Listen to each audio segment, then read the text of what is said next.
Hi friends, అందరికీ నమస్కారం అండి. Please subscribe my channel, support me. Non veg సంబంధించినవి A to Z video recipes నా ఛానల్లో ఉంటాయండి. మీకు ఇంట్రెస్ట్ కనుక ఉంటే ప్లీజ్ ఛానల్ ఒకసారి లోపలికి వెళ్ళి విజిట్ చేయండి. ఛానల్ ఫస్ట్ టైం కానీ అయితే సబ్స్క్రైబ్ చేసుకొని బెల్ ఐకాన్ పక్క నొక్కండి. ఫస్ట్ ఇవాళ స్పెషల్ రెసిపీ అయితే మన ఫారం కోడిని నాటుకోడి కర్రీ స్టైల్లో ఎలా వండాలనండి. ఇది గుడ్లు కోడి అనమాట. మంచి టేస్ట్గా ఉంటుందండి. ఇది కుక్ అవడానికి కొంచెం టైం పడుతుంది కాబట్టి ఫస్ట్ నేను చికెన్ ఇందులో వేసి ఒక 2-3 విజిల్స్ ఉంచుతానమాట.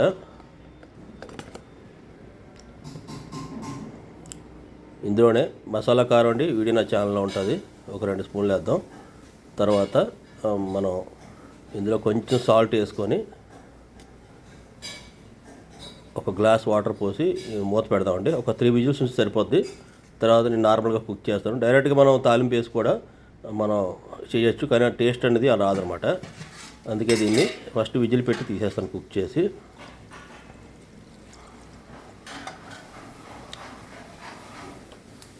సిమ్లో పెడతామండి, పర్ఫెక్ట్గా కుక్ అయిపోద్ది. దీనికి ఈరోజు నేను వాడింది చిన్న ఉల్లిపాయలు అనమాట. దీంతో వండితే మంచి టేస్ట్ ఉంటుందండి. ఇది తొక్క తీయడం కొంచెం కష్టం, కానీ టేస్ట్ అయితే బాగుంటుంది. ఒక 4-5 పచ్చిమిరపకాయలు, 2 బిర్యానీ ఆకులు, మసాలా సామాను, ఒక 2 ఇంచుల చెక్క, తర్వాత కొంచెం పుదీనా అండి. మసాలా పేస్ట్ అండి, ఇది కూడా వీడియో నా ఛానల్లో ఉంటుంది. ఎండి కొబ్బరి, గరం మసాలా సామాన్లు, ఆనియన్స్ వేసింది అన్నమాట. ఆల్రెడీ కుక్ అయిన తర్వాత నేను కుక్కర్లో షిఫ్ట్ చేశానండి. మీరు చూడొచ్చు, ఈ వండేది నేను వితౌట్ ఆయిల్ అనమాట. ఆయిల్ లేకుండా వండుతాను, దీని ఆయిల్తోనే.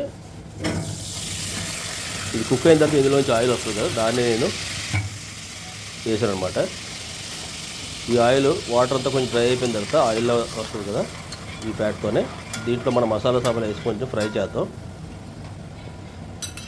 తర్వాత చిన్న ఉల్లిపాయలని కట్ చేసి పెట్టుకున్నాం కదండి, దీన్ని ఇందులో వేసి బాగా మగ్గనిద్దామండి. ఈ చిన్న ఉల్లిపాయలతో వండితే ఏ కర్రీ అని టేస్ట్గా ఉంటుందండి. ఇది నాటు ఉల్లిపాయలు అంటారన్నమాట. కొంచెం వర్క్ ఎక్కువ, తొక్క తీయడానికి కొంచెం కష్టం కాబట్టి, చిన్నవి కాబట్టి మనం పెద్దవి వాడుతుంటాం, సోలాపూర్ వేలని. కానీ దీనికి కూడా టేస్ట్ దీనిదేనండి. చిన్న ఉప్పు వేద్దాం, ఉల్లిపాయ బేగా మగ్గిపోద్ది. నేను కొన్ని ఉల్లిపాయలు అయితే పెద్దవి వేస్తానమాట. మీకు కర్రీ రెడీ అయిన తర్వాత అందులో ఒక ఉల్లిపాయ కూడా కనపడదు అనమాట, అంత బాగా పేస్ట్ అయిపోతాయి. బాగా వేగిన తర్వాత ఒక పెద్ద స్పూను అల్లం వెల్లుల్లి పేస్ట్ వేసి దీన్ని బాగా ఫ్రై చేద్దాం.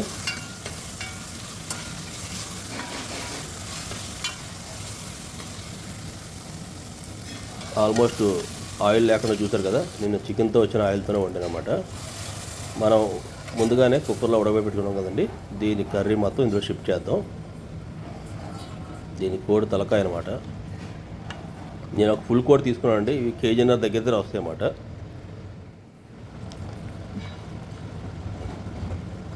ఇప్పుడు బాగా కుక్ అవుతుంది కదండి, ఈ టైంలో మనం మసాలా కారం, తర్వాత జీలకర్ర పొడి, ధనియాల పొడి లైట్గా యాడ్ చేద్దాం. కొంచెం చికెన్ మసాలా కూడా యాడ్ చేద్దాం అండి.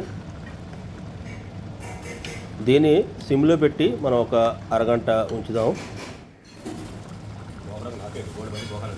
ఆల్మోస్ట్ ఒక హాఫ్ అన్ అవర్ అయిందండి.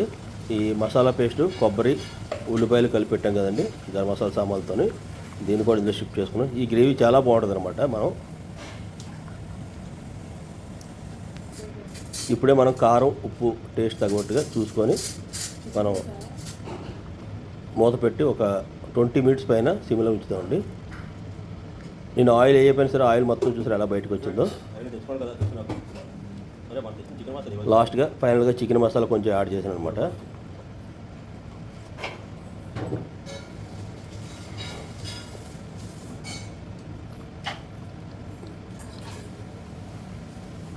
లైట్గా కొంచెం కొత్తిమీర, కొంచెం 4-5 పుదీనా ఆకులు అనమాట. మంచి ఫ్లేవర్ కోసం అనమాట. కొత్తిమీర ఎక్కువ వేసుకోండి, పుదీనా అయితే ఎక్కువ కాదు, జస్ట్ ఫ్లేవర్ కోసం అని ఒక 5-6 ఆకులు వేసి సరిపోద్ది. ఆల్మోస్ట్ రెడీ అయిపోయిందండి. ఈరోజు అయితే వైట్ రైస్, చికెన్ ఫ్రై అనమాట, లెగ్ ఫ్రై. దీని రెసిపీ కూడా నేను నెక్స్ట్ వీడియోలో అప్లోడ్ చేస్తాను. హెడ్ అనేది ఇంట్లో ఎవరు తింటారు కాబట్టి నేను తింటున్నాను. ఇది మంచి టేస్టీగా ఉంటుందండి. ఇది ఈ విధంగా ఈ కోడిని ఫారం కోడిని కానీ వండితే నాటుకోడి కంటే టేస్ట్ చాలా బాగుంటుంది. నేను చెప్పి రెసిపీలో కానీ ట్రై చేస్తే. ఇది రోస్ట్గా చేసినటువంటి లెగ్స్ అండి చికెన్ది. దీని రెసిపీ కూడా నెక్స్ట్ వీడియోలో అప్లోడ్ చేస్తాను. ఈ వీడియో ఎలా ఉంది మీకు కింద కామెంట్ చేయండి. ఇటువంటి మోర్ ఇంట్రెస్టింగ్ కోసం ప్లీజ్ సబ్స్క్రైబ్.